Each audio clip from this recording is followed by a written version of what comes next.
تاب کے در لگے تیرگی میں روی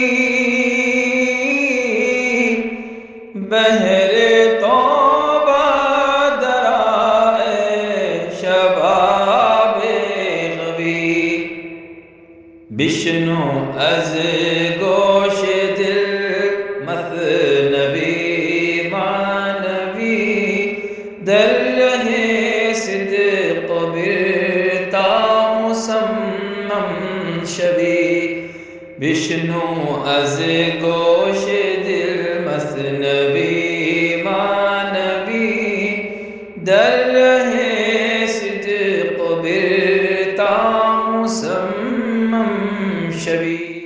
بسم اللہ الرحمن الرحیم، الحمدللہ رب العالمین، والصلاة والسلام علی سیدنا و مولانا محمد سید الکونین وعلی آلہ و اصحابہ اجمعین، اما بعد۔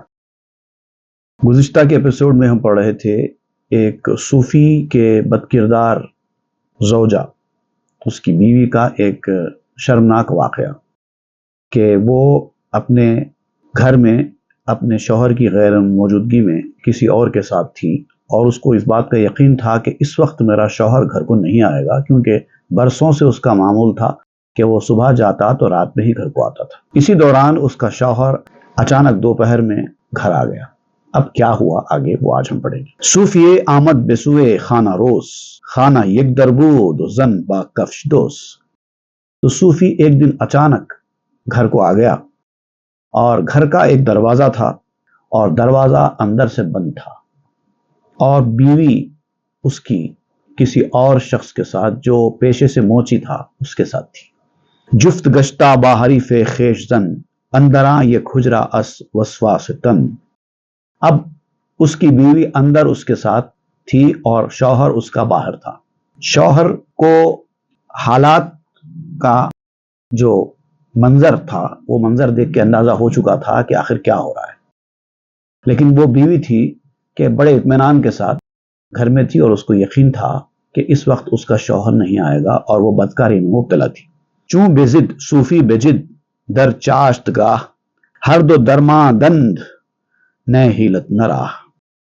جب شوہر باہر دروازے پر آیا اور کھٹکا مارا تو فوری کوئی جواب نہیں آیا، تو اس نے دروازہ پیٹنا شروع کر دیا، غصے کے مارے دروازے کو مارنا شروع کر دیا، اور اب ان لوگوں کے لیے بچ کر نکلنے کا کوئی راستہ نہیں تھا، کیونکہ دروازہ ایک ہی تھا۔ کوئی اور دروازہ ہوتا تو شاید دوسرے دروازے سے باہر نکل جاتے، یا کوئی بھی ایسا ہیلا یا کوئی بھی ایسی تدبیر جو ان کے لیے تھی اس مسئلے سے نکلنے کے لیے، کہ وہ بالکل نہیں تھی۔ ہیچ ماہودش نہ بدھ کو آزماں، سوئے خانہ باز گردت از دکان۔ کیونکہ وہ لوگ بڑے مطمئن اس لیے تھے کہ ان کو پتا تھا کہ یہ وقت پہ شوہر گھر کو نہیں آئے گا، کیونکہ اس کا معمول ہی نہیں تھا۔ وہ دکان کو جاتا تھا، صبح جاتا تھا، رات کو ہی آتا تھا، اور یہ اس کا معمول برسوں سے تھا۔ کبھی کسی کام کے لیے بھی شوہر کبھی گھر کو نہیں آیا، تو اب وہ کیا سمجھ سکتے ہیں کہ یہ وقت پہ آ جائے گا، کیونکہ اب تک بارہا ہو چکا ہے، ایسا کبھی نہیں آیا تھا شوہر۔ خاصدن آروز بے وقت آمرور، از خیال کرد با خانہ رجوع۔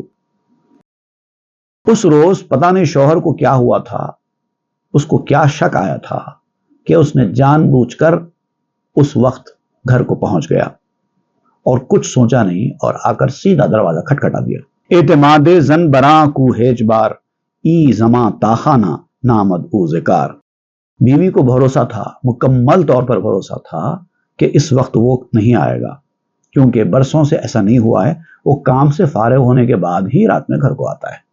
آن قیاسش راست نامد از قضا، گرچس تارست ہم بدہت سزا۔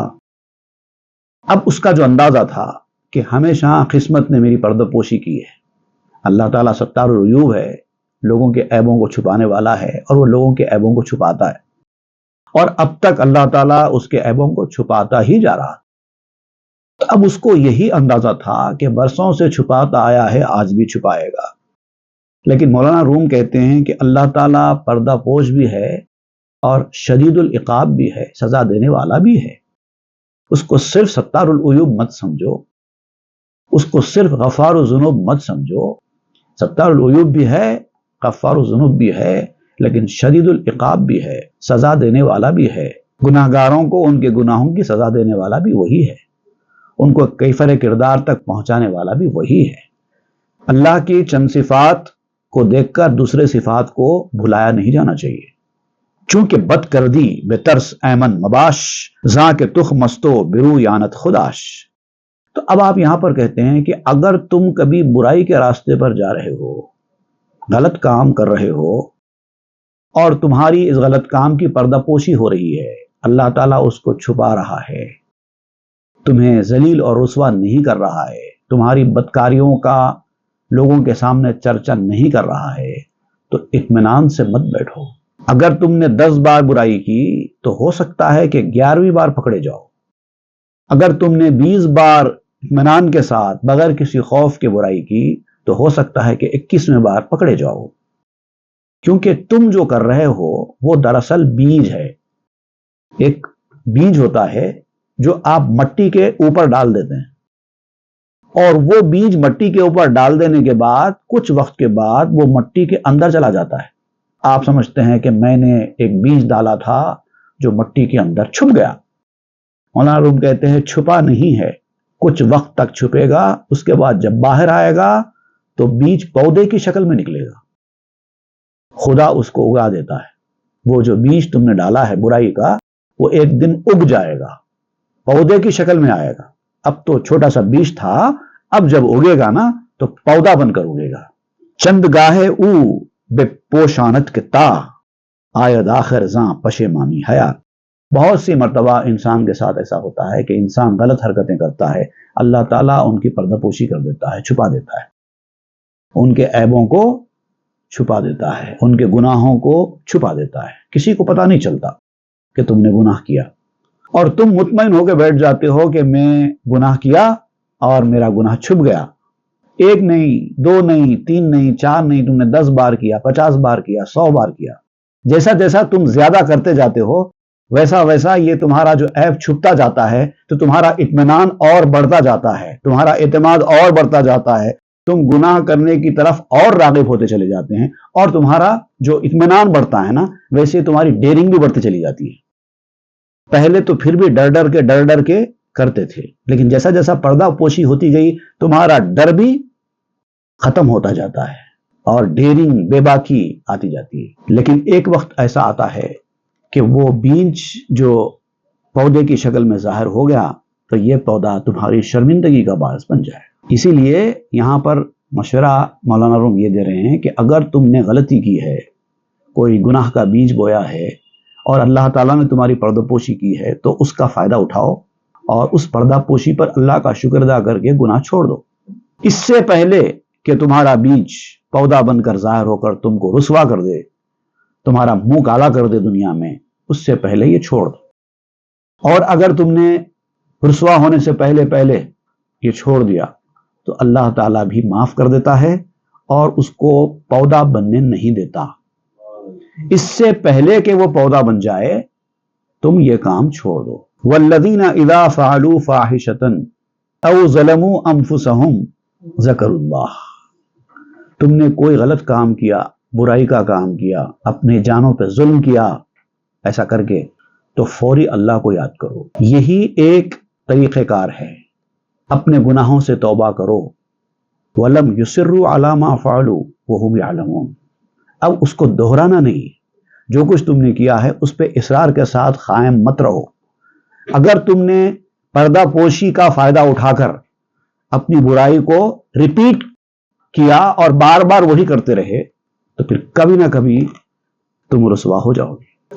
اور دنیا میں اگر سمجھیے اللہ تعالیٰ نے تمہیں رسوا نہ بھی کیا تو آخرت تو ہے ہی، وہاں تو تم پکڑے جانے ہی والے ہو۔ لیکن جو لوگ چھوڑ دیتے ہیں اور توبہ کر لیتے ہیں، اللہ تعالیٰ ان کے پرانے گناہ کو معاف بھی کر دیتا ہے۔ اب یہاں پر آپ ایک برسبیل تذکرہ کہتے ہیں نا، چلتے چلتے ایک چھوٹی سی حکایت آپ بیان کر رہے ہیں۔ اب یہ گفتگو، یہ واقعہ ختم نہیں ہوا ہے، چونکہ ایک بات نکل گئی ہے تو آپ نے برسبیل تذکرہ ایک حکایت چھوٹی سی بیان کی ہے حضرت عمر کے دور کی۔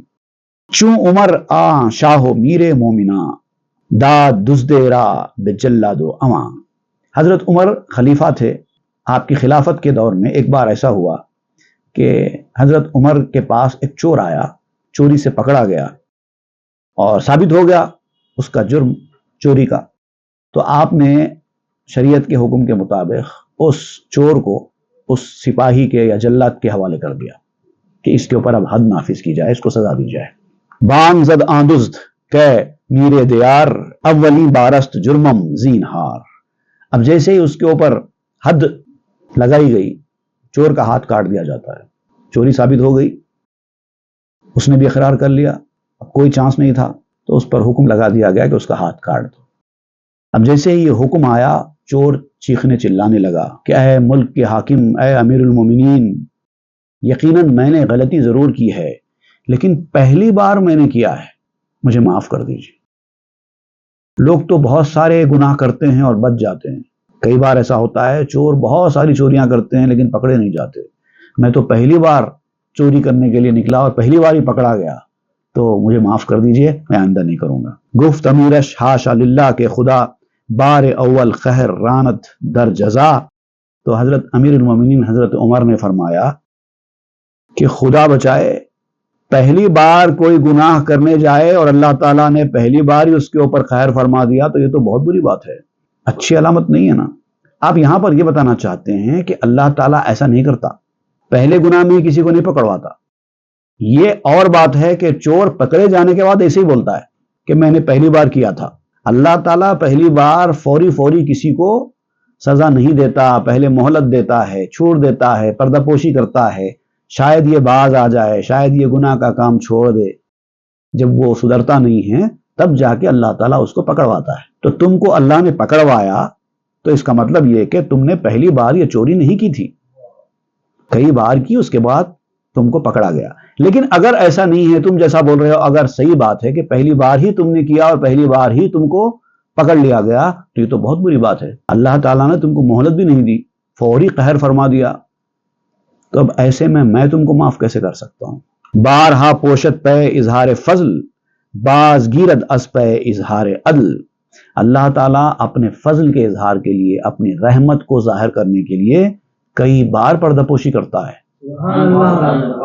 تمہارے ایک کے ساتھ ہی نہیں، پوری دنیا میں آپ ہر طرف جا کے ہر کسی سے انٹرویو لے کے پوچھ لو، تمہارے کتنے گناہوں کو، تمہاری کتنی غلطیوں کو اللہ تعالیٰ نے چھپایا ہے، کسی کو نہیں پتا۔ تم نے اتنے بار غلطیاں کی، لیکن کسی کو پتا نہیں چل سکا۔ کیوں؟ اس لیے کہ اللہ تعالیٰ نے اس کو چھپا دیا، اور اس لیے چھپایا کہ اللہ تعالیٰ چاہتا ہے کہ یہ بندہ اپنے سے توبہ کر کے سیدھے راستے پر آ جائے، اس کو مہلت کہتے ہیں۔ تو اللہ تعالیٰ مہلت دیتا ہے، پردہ پوشی کرتا ہے، لیکن جب انصاف ظاہر کرنے کا ارادہ فرماتا ہے تو پھر گرفت کر لیتا ہے، پکڑ لیتا ہے۔ تاکہ این ہر دو صفت ظاہر شوت، آ مبشر گرددی منذر شوت، تاکہ اللہ تعالیٰ کی جو دونوں صفات ہیں وہ ظاہر ہوں۔ ایک صفت اللہ تعالیٰ کی پردہ پوشی کرنا ہے، اللہ تعالیٰ بندوں کے عیبوں کی پردہ پوشی کرتا ہے، یہ اس کی صفت ہے، یہ صفت بھی وہ ظاہر کرتا رہتا ہے۔ اللہ تعالیٰ بندوں کی گناہوں پر گرفت کرتا ہے، یہ بھی تو اللہ کی صفت ہے نا، تو وہ بھی تو ظاہر کرے گا نا۔ سب کو ایسے ہی معاف کرتے رہے گا، سب کو ایسے ہی پردہ پوشی کرتے رہے گا، تو پھر وہ صفت کہاں سے ظاہر ہوگی اللہ تعالیٰ کی؟ اللہ تعالیٰ رحم کرنے والا، اللہ تعالیٰ معاف کرنے والا، اللہ تعالیٰ گناہوں کی بخشش کرنے والا، یہاں تک کہ اللہ تعالیٰ گناہوں کو نیکیوں سے بدلنے والا بھی ہے، لیکن ساتھ ہی ساتھ اللہ تعالیٰ عذاب دینے والا بھی ہے، اللہ تعالیٰ شرمندہ کرنے والا بھی ہے، اللہ تعالیٰ انصاف کرنے والا بھی ہے۔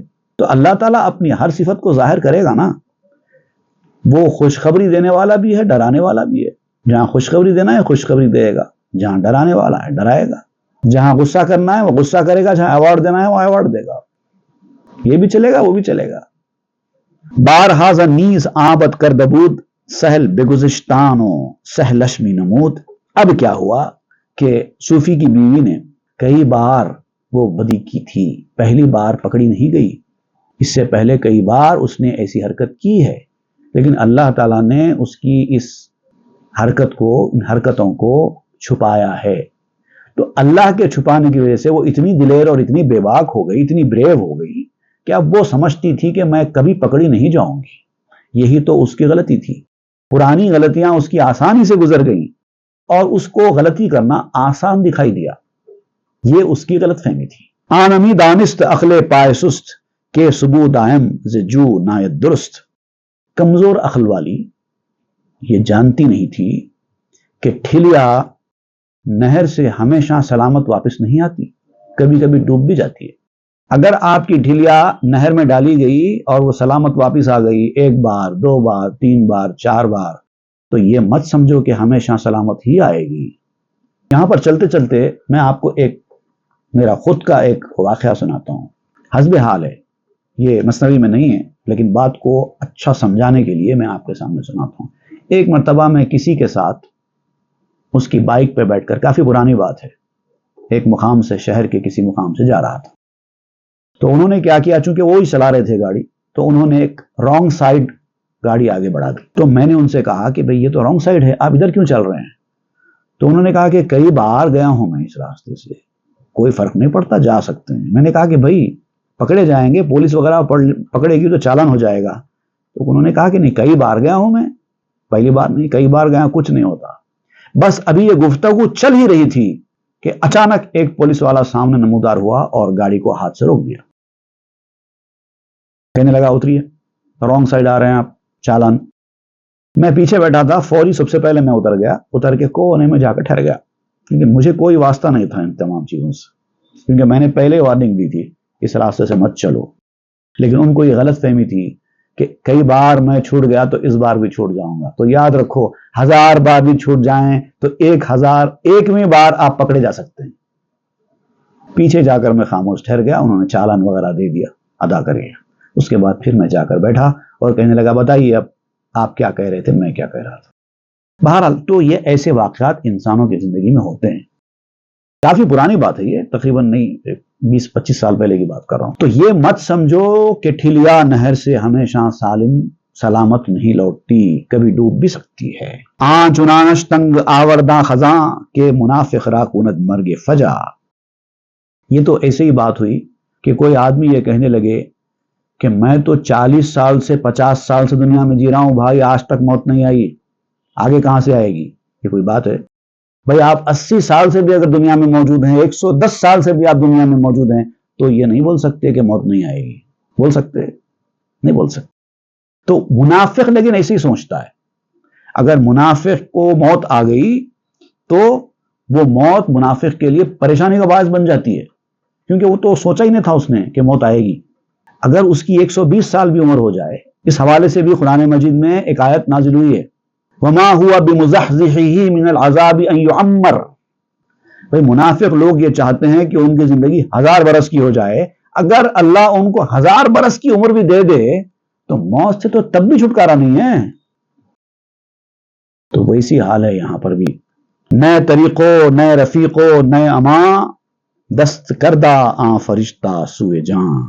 اب یہاں پر صورتحال یہ تھی اس عورت کے لیے، بچ نکلنے کا نہ کوئی راستہ تھا، نہ کوئی ساتھی تھا، نہ کوئی امان تھی، کوئی چانس نہیں تھا بچنے کا، کیونکہ اب فرشتے نے موت کے ہاتھ ڈال دیا ہے.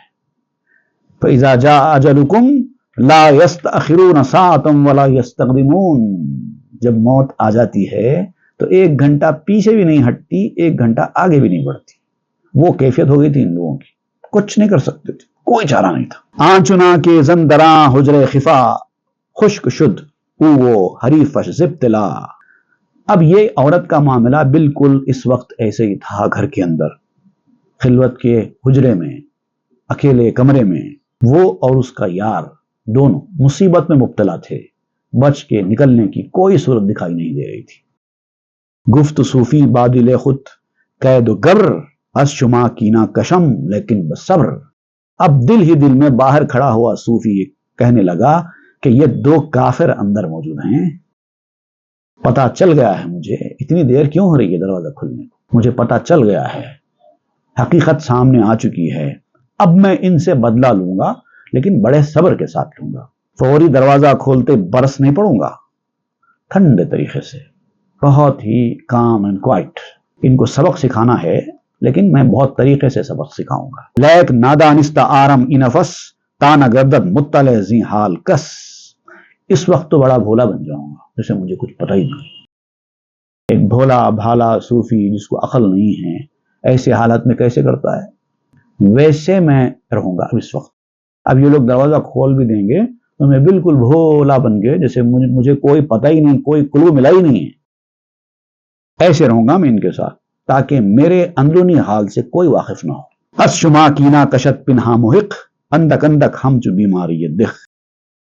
اب یہ جو حقدار ہے شوہر, بیوی کا حقدار, بدلہ لینے کا حقدار بھی ہے اس وقت, بدلہ ضرور لے گا لیکن آہستہ آہستہ, ایک ساتھ نہیں. جیسے دق کی بیماری ہوتی نا, جیسا انسان کو اندر ہی اندر کھوکھلا کر دیتا ہے, ایک ساتھ مرتا نہیں آدمی. ٹی وی کا پلمونری ٹی وی جس کو ہوتا نا, وہ ایک ساتھ نہیں مرتا, آہستہ آہستہ آہستہ آہستہ آہستہ آہستہ اس کی بیماری اس کو اندر کھائے جاتی ہے. جیسا دق کا مریض اندر ہی اندر مرتا ہے, اس کو پتہ بھی نہیں چلتا, وہ کام کروں گا میں. مرد دق باشد چو یخ ہر لحظہ کم لیک پندارت بہر دم بہترم. اب جو دق کا مریض ہے وہ جیسا جیسا لمحہ بلمحہ گھٹتا جاتا ہے نا, جیسے کہ برف پگھلتا ہے, برف اچانک نہیں پگھل جاتا, تھوڑا تھوڑا تھوڑا تھوڑا کرتے ہوئے پگھلتا ہے, ویسے ہی دق کا مریض بھی تھوڑا تھوڑا تھوڑا تھوڑا پگھلتا ہے اور یہ سمجھتا ہے کہ میں اچھا ہوں. اندر سے پگھلتا جاتا ہے لیکن باہر سے یہ سمجھتا ہے کہ میں تو اچھا ہوں. ویسے ہی حال کروں گا میں اس وقت. ہم چو کفتارے کے می گیرندشو غر رہے گفت کی کفتار کو. بجو ہوتا ہے نا, ایک اینیمل ہوتا ہے, جانور ہوتا ہے بجو, اس کو انگلش میں ہائنا کہتے ہیں. تو ہائنا کا جو لوگ شکار کرتے ہیں وہ ہائنا چھپ کے اندر بیٹھ جاتا ہے شکاریوں کے سامنے, آتا نہیں ہے کیونکہ اس کو پتا ہوتا ہے کہ میں باہر نکلوں گا تو یہ لوگ مجھے پکڑ لیں گے, وہ آتا ہی نہیں ہے باہر. اب اس کو شکار کرنے والے ہائنا کے سامنے کچھ ایسا گیم کھیلتے ہیں کہ ہائنا کو اطمینان ہو جاتا ہے کہ یہ لوگ اس کو پکڑنے کے لیے نہیں آئے ہیں. ایسا گیم کھیلتے ہیں, آپس میں بات کرتے ہیں کہ بھاگ گیا وہ اب نہیں پکڑ سکتے, اس طرح سے کچھ بھی دھوکہ دیتے ہیں اس کو, اور وہ دھوکے میں آ کر جب باہر نکل جاتا ہے کہ مجھے پکڑا نہیں جانے والا ہے, وہ پکڑ لیتے. تو میں بھی اس کے ساتھ ایسے ہی کروں گا. وہ بڑے مطمئن ہو جائے گی کہ میرے شوہر کو اس کے بارے میں کوئی خبر نہیں ہو سکی, بھنک بھی نہیں لگی. ایسا مطمئن جب وہ ہو جائے گی اس وقت کام کروں گا. نیست در سوراخ کفتار امو گشتاؤ مغرور تر زی گفتگو. اب وہ شکاری جو ہوتے ہیں بجو کے شکار کرنے والے, ہائنا کا شکار کرنے والے, وہ اس کے سامنے جا کر آپس میں گفتگو کرتے ہیں کہ ہائنا اب یہاں نہیں ہے, بھاگ گیا ہے, کچھ بھی ایسا, تاکہ وہ دھوکے میں آ جائے. ای ہمی گویند بندش می نہنت او خوشو آسودہ کز من غافلند. وہ کہتے ہیں کہ ہم اس کو نہیں پکڑ سکتے, یا اگر وہ آ بھی جائے تو ہم کو کیا کرنا ہے, ہم کوئی پکڑنے کے لیے تھوڑی آئے ہیں. اس طرح کی باتیں کر کے جب اس کو مطمئن کر دیتے ہیں, وہ باہر آتا ہے, جب اس کو جا کے پکڑ لیتے ہیں. اور وہ مطمئن ہو کے جب باہر نکلتا ہے تو غفلت میں پکڑا جاتا ہے. ہیچ پنہا خانہ آزن را نبوت سمچو دہلیزو رہے بالا نبوت. اب اس عورت کے لیے چھپنے کی کوئی گنجائش نہیں تھی, کیونکہ جیسے کہا گیا تھا کہ دروازہ بھی ایک ہی تھا, اور کھولنا تو اسی دروازے کو کھولنا اور آنا تو اسی دروازے سے آنا. نہ کوئی تہہ خانہ تھا کہ اندر تہہ خانے میں جا کے چھپ جائیں, نہ کوئی بڑی دیوڑی تھی کہ چلو دیوڑی کی دیواروں پر سے کود کے باہر نکل جائیں, نہ اوپر جانے کا کوئی راستہ تھا کہ چلو چھت پہ جا کے پیچھے کود جائیں. کچھ نہیں تھا, کوئی راستہ نہیں. نہ تنورے کے درو پنہا شوت نہ جوالے کے حجاب آ شوت. نہ کوئی تنور تھا کہ اس تنور میں جا کے چھپ جائے. تنور ہمارے پاس تندور کہتے ہیں, اصل لفظ وہ تندور نہیں ہے, تنور ہے. تو کوئی تنور میں جا کر چھپ کر بیٹھ جائے, ایسا کچھ نہیں تھا. نہ کوئی ایسا بورا یا کپڑا تھا, نہ کوئی ایسا سارک تھا کہ جس کے اندر چھپ کر بیٹھ جائیں, تھیلے کے اندر چھپ کر بیٹھ جائیں, اس کو چھپا دیں. کوئی الماری تھی کہ الماری کے اندر اس کو چھپا دیں, کچھ نہیں تھا, کوئی چانس نہیں تھا. ہم چو عرصہ پہنے روزے رستخیز نئے گوو نئے پشا نئے جائے گریز. جیسے حشر کا میدان ہوتا نا, ایک دم سپاٹ. حشر کے میدان میں پہنچنے کے بعد بھاگنے کی چھپنے کی کوئی گنجائش ہوتی ہے؟ بالکل یہی حال تھا ان لوگوں کا اس وقت. کوئی گنجائش نہیں تھی, نہ گڑا تھا نہ دیوار تھی کہ جس کے پیچھے چھپ جائیں, کوئی چانس نہیں تھا. گفت یزداں وصف آن جائے حرج بہر محشر لا ترا فیہا عوج. اور اسی تنگی کی جگہ کے بارے میں, محشر کے میدان کے بارے میں اللہ تعالیٰ نے فرمایا وَيَسْأَلُونَكَ عَنِ الْجِبَالِ فقل ينسفها ربي نسفا فيذرها قاعا صفصفا لا ترى فيها عوجا ولا امتا. کوئی بچنے کی جگہ نہیں ہے. اے نبی، تم سے پہاڑوں کے بارے میں لوگ پوچھتے ہیں تو کہہ دو کہ میرا پروردگار پہاڑوں کو بھی اڑا دے گا، تم پہاڑوں پر بھی نہیں چھپ پاؤ گے، اور زمین کو ہموار کر دے گا، بالکل مسطح ہو جائے گی زمین، نہ کوئی اس کے اندر موڑ ہوگا، نہ اس کے اندر کوئی اونچ نیچ ہوگی. اب کہاں سے بچ کے جائیں گے؟ کوئی چانس نہیں ہے. تو جب کوئی ایسی حالت پہ پہنچتا ہے کہ وہاں پر اب بچنے کی کوئی صورت نہیں ہے، سوائے سرنڈر ہونے کے کوئی چانس نہیں ہے، وہاں پر کہا جاتا ہے حشر کا میدان بن گیا ہے، اب کوئی چانس نہیں ہے. لیکن یہ جو خاتون تھی یہ بہت تیز اور بہت ہوشیار تھی. ایسی حالت میں بھی اس نے ایک ترکیب نکالی اپنے آپ کو شرمندگی سے بچا کے اس مصیبت سے نکلنے کی، اور بہت ہی چالاکی پر مبنی ترکیب اس نے اختیار کی اور دروازہ کھولا. اب اس نے کیا ترکیب اختیار کی وہ انشاءاللہ ہم آئندہ کے درس میں پڑھیں گے. صلی اللہ تعالی علی خیر سیدنا محمد وآلہ وصحبہ اجمعین والحمد للہ رب العالمین.